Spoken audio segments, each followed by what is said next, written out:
For those drinking non-paper-filtered coffee, like boiled, French press, or Turkish coffee, the amount of cholesterol-raising compounds in the lightest roast coffee may be twice as high compared to using very dark roast beans. So it appears some of the cholesterol-raising compounds are destroyed by roasting.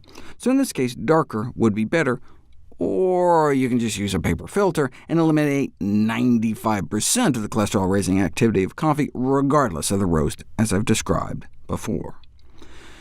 But I did another video showing dark roasting may also destroy up to nearly 90% of the chlorogenic acids, which are the antioxidant, anti-inflammatory phytonutrients purported to account for many of coffee's benefits.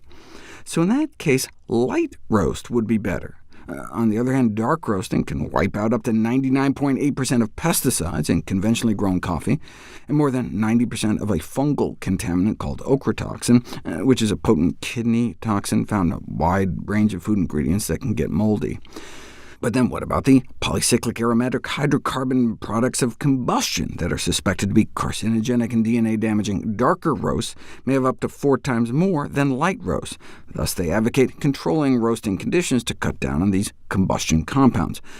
Just to put things in perspective, even the darkest roast coffee might only max out at a fraction of a nanogram of benzopyrene per cup, considered to be the most toxic of these compounds, whereas a single medium portion of grilled chicken could have over 1,000 times more.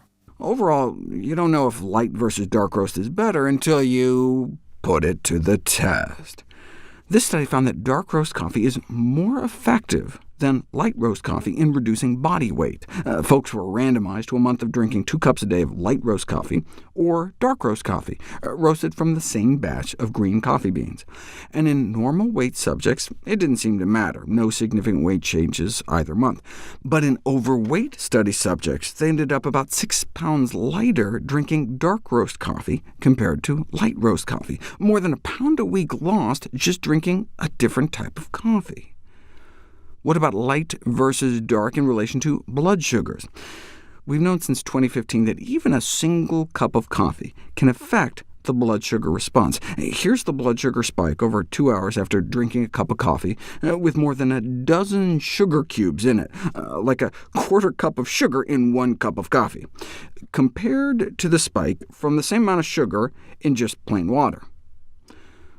What is not known is whether this increase in blood sugars is actually clinically meaningful. After all, coffee consumption does not seem to increase the risk of diabetes, and if you compare light roast coffee to dark roast coffee right before chugging down about 20 teaspoons of sugar, there didn't appear to be any difference.